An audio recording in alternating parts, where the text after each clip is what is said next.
welcome to episode 1 of Beyond the Workout. For context, I'm Semaj, US head trainer with Fitstop. We've got Jake here. We've known each other for a few years, so tell us a little bit about that background. Yeah, so happy to be here with you. Once again, my name's Jake. Man, it all started when I took your class, I think, back at Mar Vista, I think it was. And I was like, who's this coach with this energy, bringing it the whole time? And that first workout, I think, started our relationship for training and friendship. And we ran a marathon together. We've done multiple workouts, been a part of the same community, and it's been great. I'm currently at Monarch. I'm a senior strength coach there and do my personal training over there. And it's been going really good. So I'm happy to be here sitting with you right now. Sweet. So coming off of our previous episode, we chatted a lot about how training for something is such a key driver in progress and performance. So if you want to tell us a little bit about your experience in the competition space over the last few years or just generally over the course of your life. Yeah. So, being prepared for whatever competition you're going to be a part of is so crucial. And that's where we step in. Over the last 10 years, I've been a part of combine training. I ran 2 myself and been a part of 5. We've had countless guys go to the NFL and have a lot of success with that. And those guys were playing for a paycheck, getting ready to go. And where I stepped in was with a lot of the speed training. So I took part in our acceleration, our lateral drills, stuff like that to get the guys ready for the test for the combine when it comes in March. Basically the space that I held for the most part. Then after that, I started to get into some longer distance training. I ran an ultra myself and just been helping runners as well get ready and show how strength training gets them ready for their races. Yeah, absolutely. With your running races, right? Like how has having something to train for, like I have a race on the calendar, I've got this competition coming up. How does that impact your mindset in your like day-to-day training?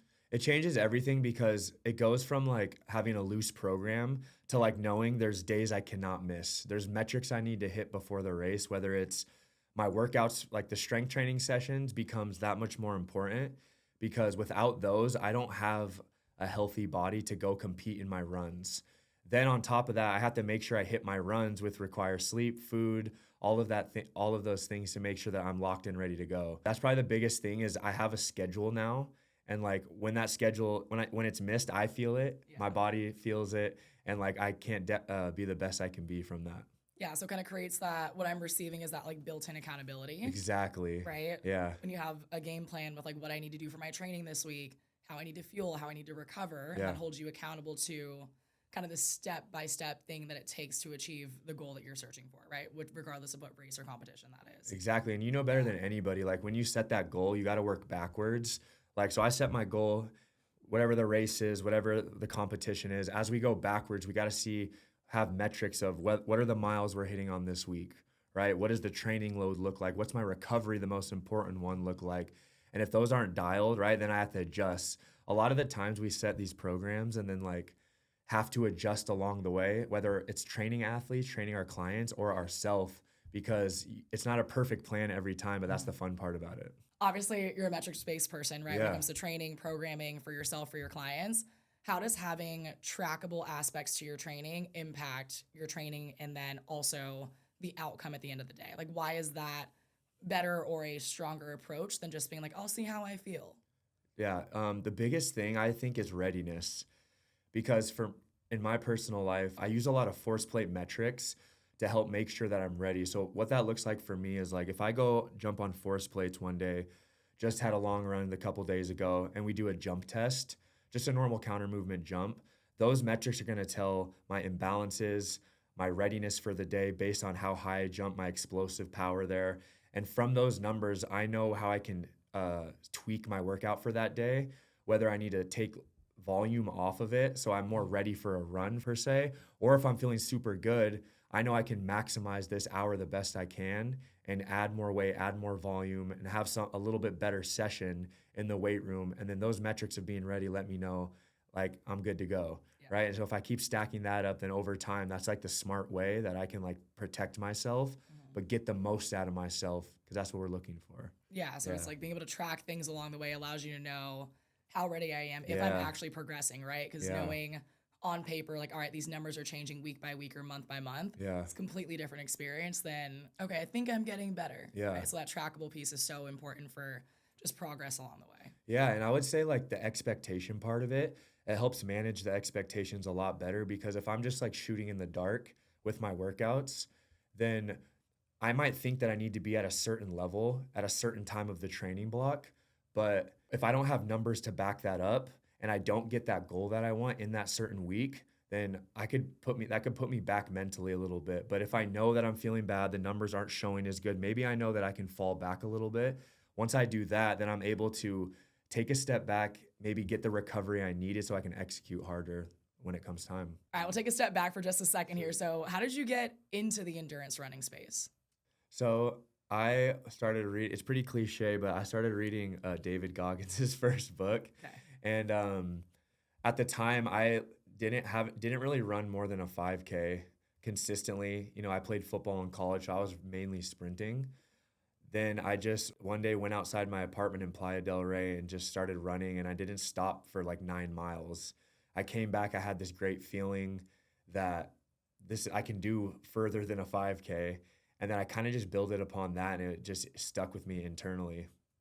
Okay. Yeah. I guess on that same note Yeah. then, what's been your longest race thus far Yeah. and your biggest accomplishment in the endurance running space? Yeah. So last December, I did the Ray Miller 50K up PCH, Point Magoo area, and it killed me, but it was the best feeling, you know, that I've had in a long time. 32 miles. I had like 7,000 feet of elevation.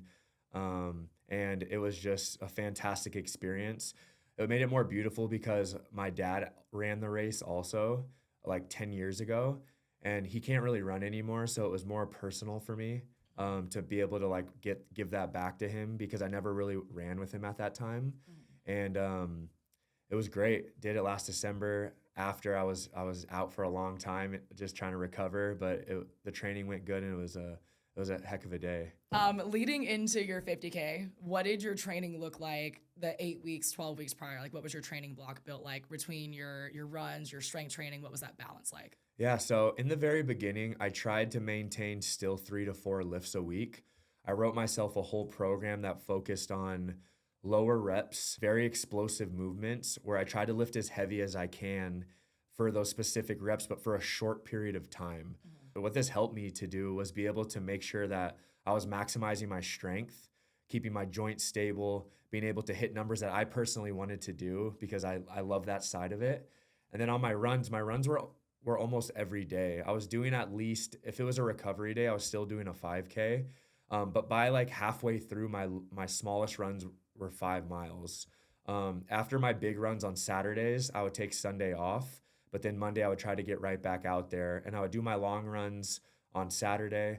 I had my speed runs throughout the week, like Wednesday or so. Then I had a very low zone 2 runs all scattered throughout that and ultimately set me up for success. But the hardest part was getting to the trails and starting those really early every day. With training for your ultra, right? I know you mentioned keeping strength training a priority, that 3 to 4 times a week.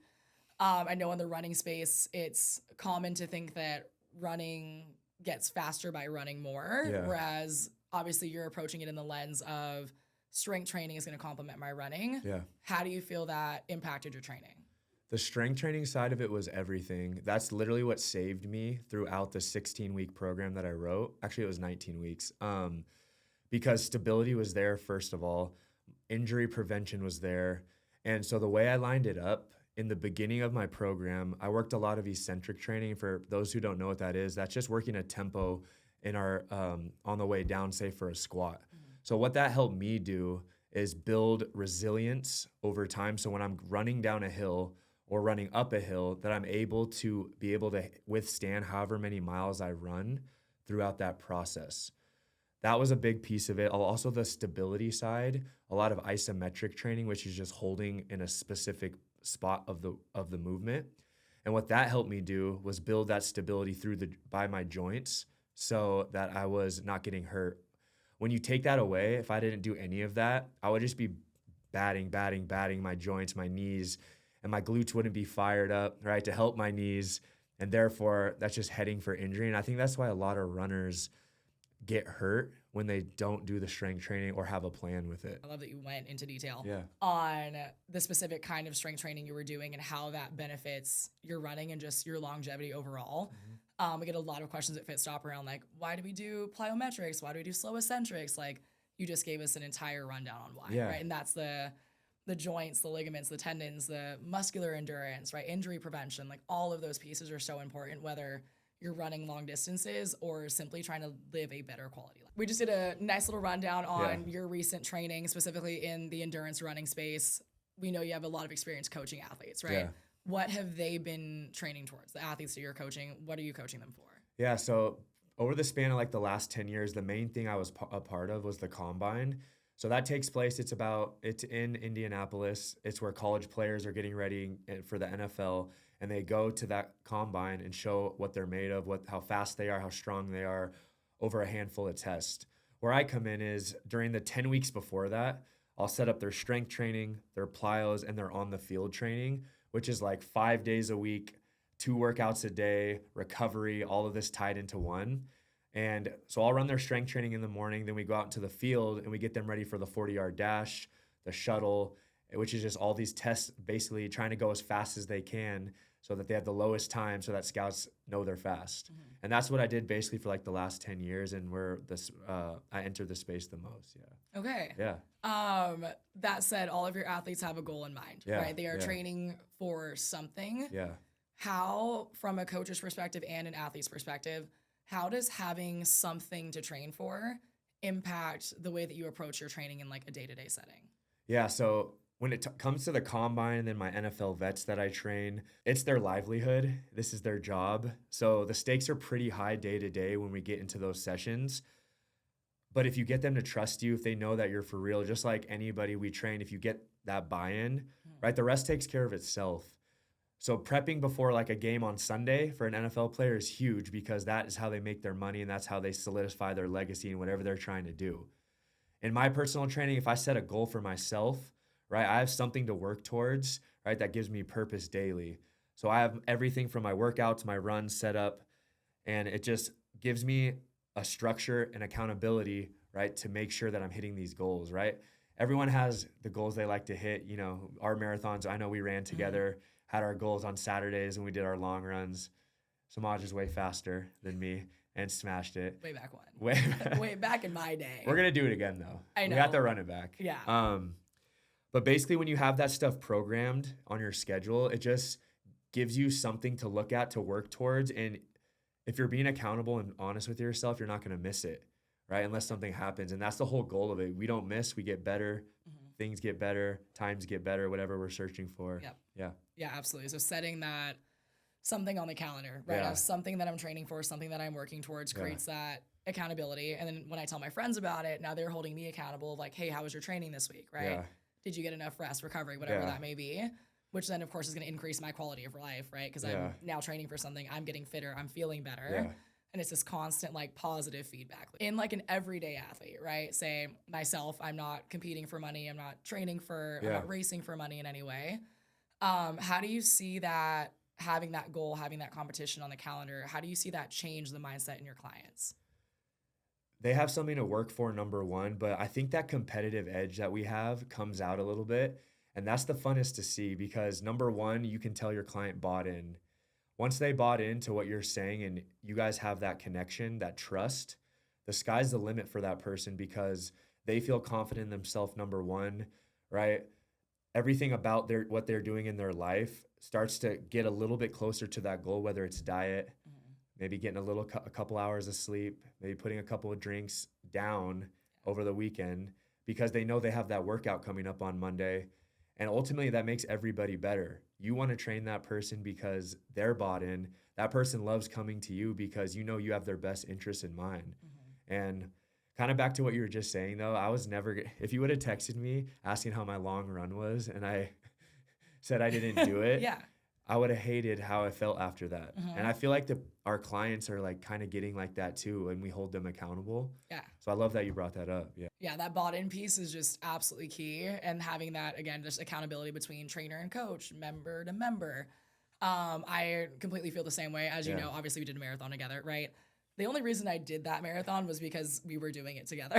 Yeah. Having someone to be like, hey, these are my runs this week. When are we hitting the track together? When are we running together? Totally. allows for that community in suffering, if you will, Yeah. right? That said, like constantly having something on my race calendar is imperative for me with my training. Like for my own mindset, right? I need to have a reason to go sometimes. And naturally I'm gonna be relatively consistent with my training regardless, right? But it's like having a reason to get up and go do the workout that I don't feel like doing that day. Knowing, okay, 6 months from now or 4 months from now, I'm gonna be pretty mad at myself if I didn't do those training blocks, those workouts, or whatever that may be. So it's a huge piece in like my own intrinsic accountability. You have the external of, my friends, my coworkers, my members, my family, but having that intrinsic accountability of like, no one's gonna do that race but you.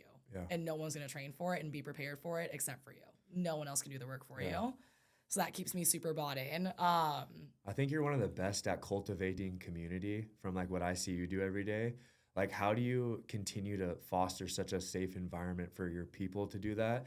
And I know you're like, your mom's always with you at your races, and it's just like cool to see that. Like, what drives you to like keep building that in your life?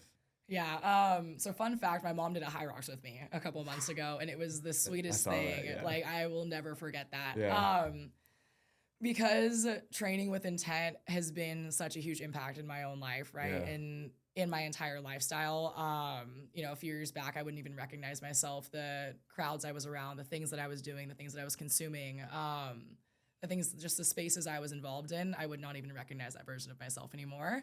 And that's come from having a reason to train. Signed up for my first race a few years ago. And prior to that, like I was just dallying around in things that I shouldn't have been. But once I had something I was committed to, it kind of changed the circle of people that I was around and the influence that I was under and the quality of my life and my overall health. And being able to do that and see how that's changed my life for the better. I want to be able to create a space for others to experience the same thing. Such a huge piece to doing that successfully has been creating a space in which everyone can feel successful. Whether that's coming in and touching a barbell for the first time ever, that's your win for the day. If it's coming in and squatting 275 pounds, that's your win for the day, right? But everyone has the opportunity to take that little bit better that day. I got a little bit better today. It's a huge piece as to like why I'm so tied into training for something and also creating this space for others to feel confident in doing the same. Yeah, and I think about like the trainers at Fitstop and around the LA area, like the ones that are like showing, like you said earlier, the quality of life.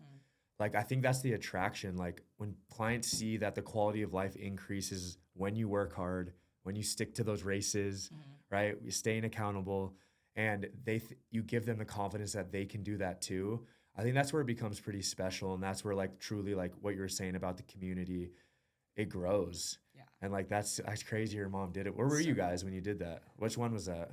It was Vegas. Really? Yeah, High Rocks Vegas. You're we did smoking women's doubles together. Yeah. Oh my gosh, I have to show you her little burpees. Yeah. Cutest thing. Obviously, we've both had our fair share of competitions, of races. Obviously, coaching people doing them. What have been the biggest, I guess, mistakes you've seen people make in their training, whether it's a running race, a competition, whatever that may be? First thing I'll say, do not get sick before the race, excuse me. I got sick 2 weeks before my ultra, and it was all a byproduct of doing too much. Yeah. Anyone listening, do not do too much if you need recovery, if you need the recovery. So for me, I had all my runs scheduled each week, right? So I think about 6 weeks out, I had my 23 mile trail run for my big run. I went out and did it. Came back, took a deload week because I had deload weeks in and out through my big runs. That worked best for me. And I thought I could bank another 24 and a half 2 weeks later because I said, why not? I was feeling good after.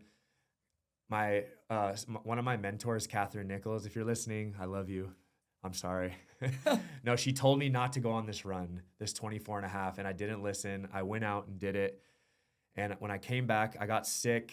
My body was like done for like I was out for a week and a half, the race. And then when I healed from that, I was 2 weeks out from the actual starting line.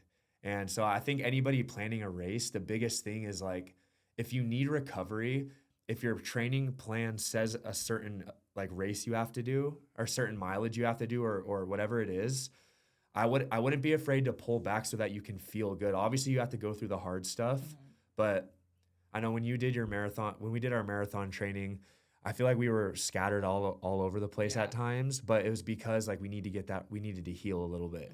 And so that would be the biggest thing I could tell anybody planning a race is like to make sure you get your recovery, not to overdo it. Yeah, I know you mentioned a mentor in your life suggested not to do it. Yeah. And you did it anyways. Yeah. I guess what's the importance of having that kind of guidance, that second set of eyes, that second brain being like, maybe think about it. Maybe you should pull back. Maybe you're feeling good and go for it. Like, where does, I guess, coaching, right? Yeah, yeah. I would say like a couple steps before that, I would say like everybody's different, first of all. So like I'm learning throughout this process, like what the right plan looks for me. So I was naive and thought that extra mileage would work when she was telling me what the right thing to do. But also there was like, you have to let people get to the water themselves too, right? I can't make someone do something or not do something. And I think that trust we talked about earlier is such a huge piece, because once you have that connection, have somebody you can trust that went through it before, right? Then you're able to execute at a high level for your personal situation. Yeah. And having her like helping me through that whole process, I just learned so much about myself and what the main thing not to do next time. Yeah, so all in all, right, the training is just as important as the recovery is, because if I'm not recovered, I can't train and I have trouble performing, right? Totally. I see that all the time with clients, with members, is not giving enough credit to how powerful recovery is. That said, like periodization in my own training is so important, right? There's this constant ebb and flow with intensity, even down to how I'm feeling and what portion of my cycle I'm in that 28-day span, right? Just having that awareness of where my body's at, giving it time to build back, to recover, to be able to perform well.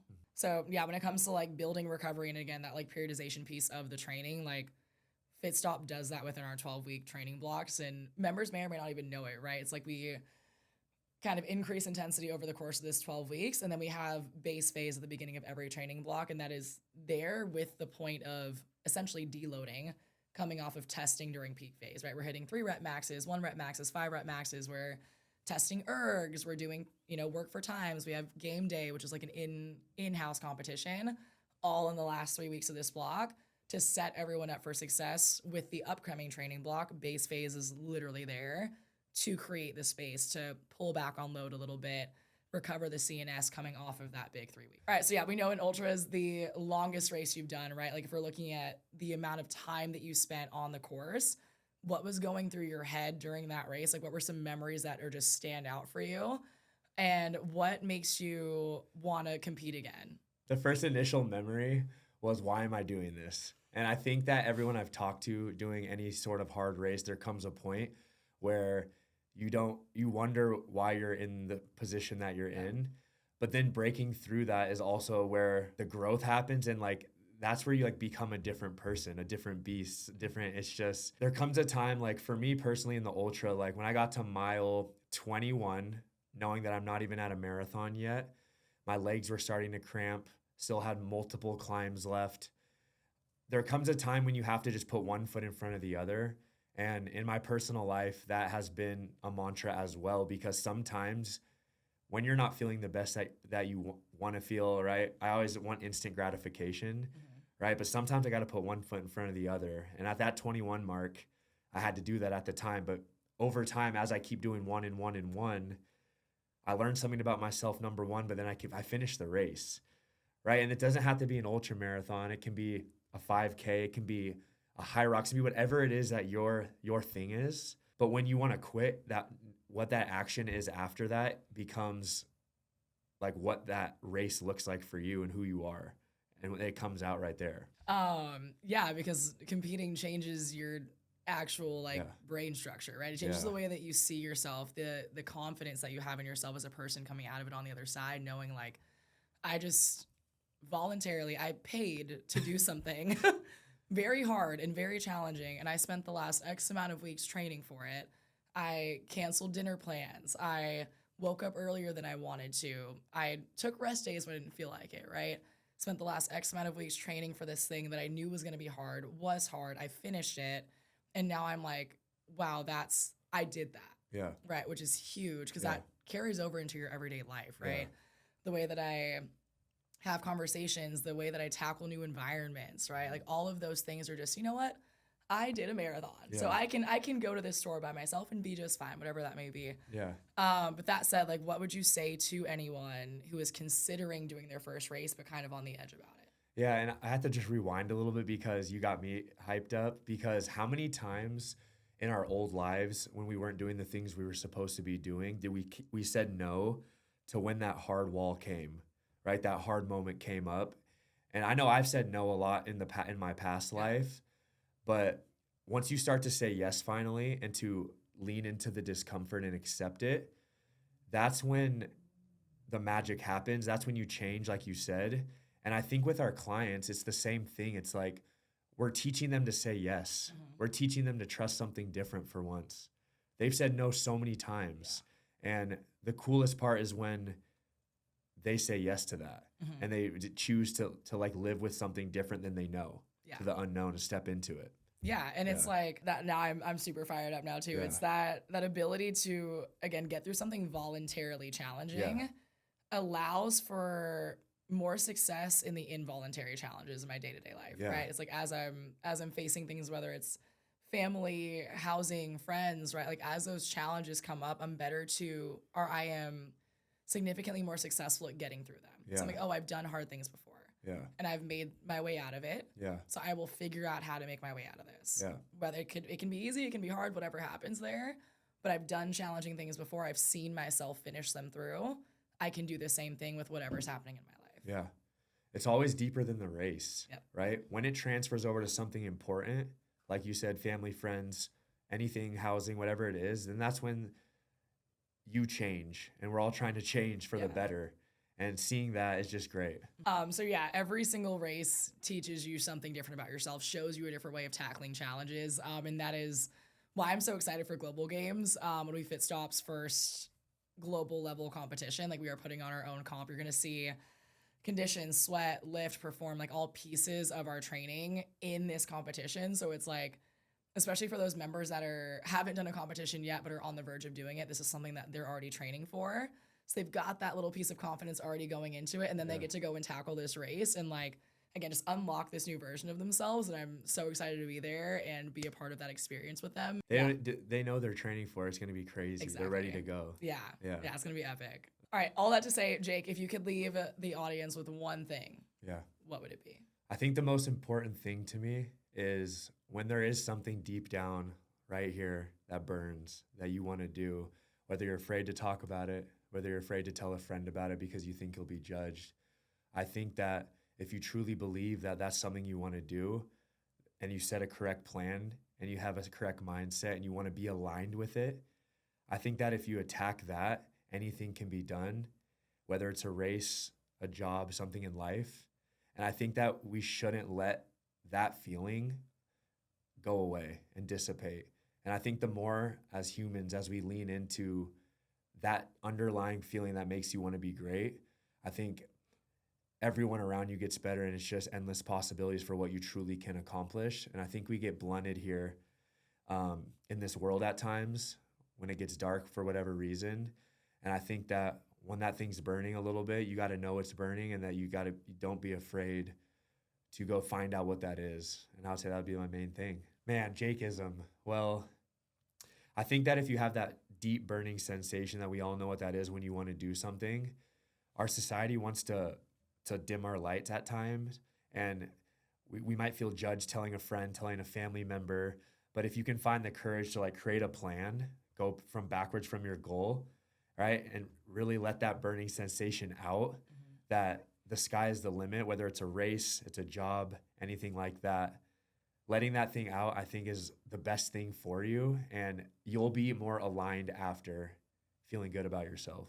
Yeah, that's exactly how it goes, right? It's like if I can exude what fires me up, the people that are in line with that are going to be attracted to that, and that's how you can create a community of people that support you. Yes. Beautiful. Yeah. Thank you so much for being here today, Jake.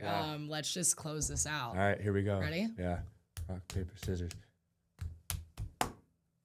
My only time. Let's go. That's crazy work. I'll take the dub. Awesome. Well, thank you, Jake. You're awesome. Appreciate you.